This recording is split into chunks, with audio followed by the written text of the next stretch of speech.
मेष म्हणजे तुम्ही बी आम्ही राजन मी आपण साहेब होते आपलं रोखोक काम राहतो तुम्हाला सांगतो काय होईल नाही तर नाही होईल तुम्हाला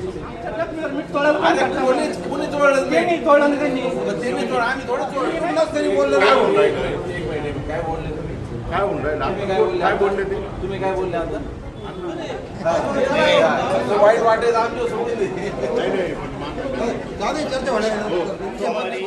शिर्डीतील 12 नंबर चारी पूर्णपणे बंदिस्त करण्याला तेथील काही स्थानिक शेतकरी ग्रामस्थांनी विरोध करत काही दिवसांपूर्वी आंदोलन छेडलं होतं.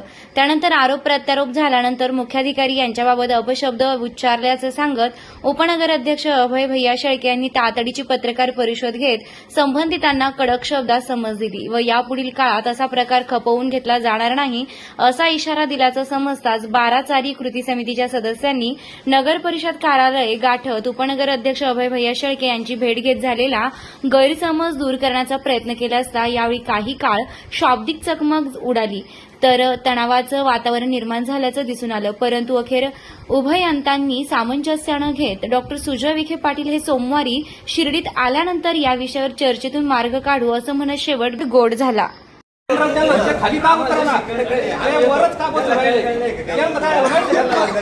शिवसाहेबांचं कसं आहे आता तुम्हाला सांगू का शिवसाहेबांना झाला बांगला 2 मजल्या त्याचं जर पुराचं पाणी आलं ऐका पुराचं पाणी आले तर ती वर जाळ झाला दागनिक शामक जवळ पाणी लागलं तर टाकी जवळ त्यांना गरज नाही ना आम्हाला गरज आहे सगळ्यांची आम्हाला पाण्याची गरज आहे ना असं नाही पूर आला आणि ते वर दुसऱ्या मजल्यावर यांचे त्यांना काय करायचे आणि जाळ झालं तर आधुनिक सांगितलं जवळ आहे आणि पाणी लागलं तर लगेच टाकी जवळ आहे त्यांना गरज नाही ना असं कसं काय मग आता तुम्ही सांगा आम्हाला एवढं प्रकरण झालं तर तुम्ही येईनच का शब्द तुम्ही वापरा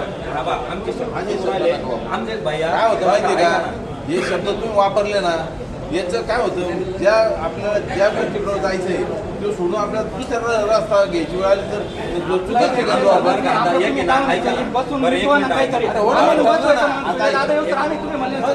केलं मग तुम्ही आम्हाला आमच्या मीठ तोडायला कोणी तोडलं आम्ही थोडं तोडलं नाही ना मग तुम्हाला म्हणत आम्ही तुम्हाला काही म्हणतच नाही.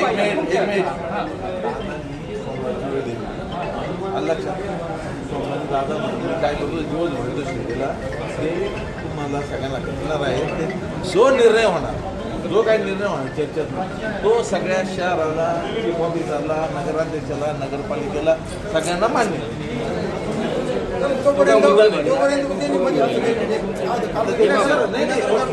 केलं विचारलं पाहिजे ना तुम्ही विचारलं पाहिजे मी विचारलं पाहिजे का नाही विचारायचं विचारलं पाहिजे. जर समजा उपनगराध्यक्ष हे म्हणतात का नाही करत तर त्यांनी का करावं त्यांची मर्यादा ओलांडली नाही भैया आम्ही एक शब्दात येत त्यांनी किती मोठा मान केला आम्ही शिर्डी गावाचा मानहानी झाली की नाही माझ्या शब्दात त्यांची मानहानी झाली मानते काही सांगता मी माफी मागतो त्या पण त्यांनी आमच्या गावांना जे 23 नगर निवडून दिले त्यांनी एक जण माणूस उपनगराध्यक्षपदी बसवलं भैया एक मिनिट भैया जर नगराध्यक्ष उपनगराध्यक्षपदी या लोकांनी निवडून दिल्या लोकांनी बसवलं माणूस म्हणजे गावाची मानहानी झाली की नाही पाहिजे मग याच्यावर तुम्ही 23 जणांनी माझं वैयक्तिक मत आहे तुम्ही 23 जणांनी उलट त्या मुख्याध्याय विरोध आहे ना तुम्ही काहीतरी केलं पाहिजे आमचं एवढं म्हणलं. आता ऐकतो तुम्हाला हे कधी कळलं यांना जर आपण विचारलं साहेब आपलं जर ठरलं होतं काही करायचं दादाची तर तुम्ही मुरुंगा टाकला हे पहिलं त्यांना विचारणं गरजेचं त्यांच्याकडनं काय उत्तर येतं तर जर समाधानकारक नसेल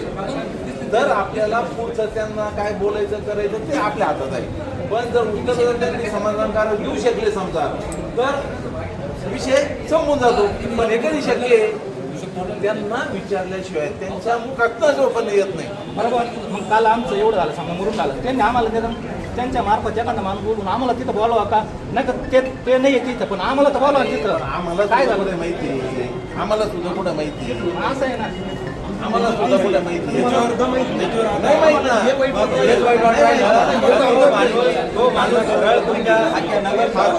फार वाईट वाटून वाईट वाटेल आमच्या सोडून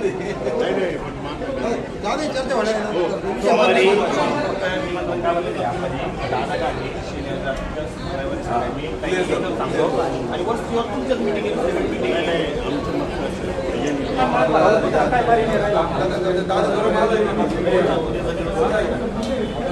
काय साधारण संघ मिटिंग झाल्याशिवाय ना त्यात चारेच आहे ना एक खडा सुद्धा टाकू नका की माझी पण इच्छा आहे. काय होतं? नाही, तसं नाही. भैया, तसं नाही, तुम्ही आपण सुद्धा आहे ना, सहन करतो. हो भैया. आणि काही विषय नसतो. तुम्ही सुद्धा काय म्हणा बरं का, मी शिवाला बोललेलं सहन करणार नाही. आधी तेच चुकून राहिले ना आपल्यावर लोकांना थांबणार नका. आणि आम्हाला काय हा आपल्या लोकांना थांबणार नाही, नाही. काय होऊन राहिलं? एक मिनिट, काय बोलले तुम्ही? काय होऊन राहिलं? तुम्ही आपण काय बोलले काय आता? बोलले ते तुम्ही काय बोलले आता? अण्णा काय बोलले? मोठं काय आलं?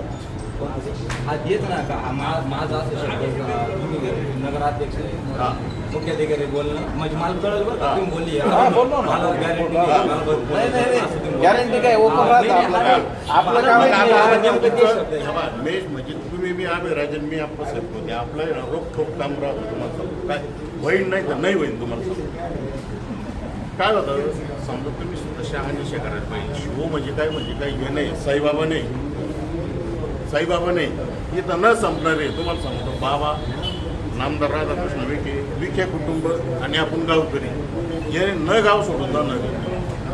शिव काय आज आहे उद्या नाही, पण शिवजी आपण प्रत्येक गावकरी शिवजी जर चुकत असला तर राजाने आदेश द्यायला होता का मोजणी झाल्याशिवाय काम करायचं नाही. बरोबर आहे ना. मग कसं काय मुरुम आणून टाकीतो? 100% त्याला जा विचारलंच पाहिजे. तर विचारा ना, विचारलंच जर पाहिजे. चुकले तर आम्ही तुमचं सांगायचं. ते त्यांचं जर चुकत असेल हा. त्यांना विचारलंच पाहिजे. मी तुम्हाला ते एवढं सुद्धा सांगतो, चारीच्या घातून रोडच्या घातून 2 मीटर रस्ता शिल्लक घेऊ जागा. हे काय असेल ते नाही, आपलं नाही, काम नाही हो, तुम्ही- आपलं विचारायचं तुम्ही ऐका. तुम्ही रोड वाढवा. ऐका, रोड वाढवा. असं भेटायचं करा. काय, तो विषय नंतरचा आहे. ते सगळ्यांना माहिती आहे. काय झालं? एक मिनिट. ते विषय तो नंतरचा आहे. ते मोजणी झाली कुठे वरती का वरती आपण विषय काढायचा नाही. एक मिनिट. हा. दादा सोमवारी तुमची भेट घेणार आहे. हा.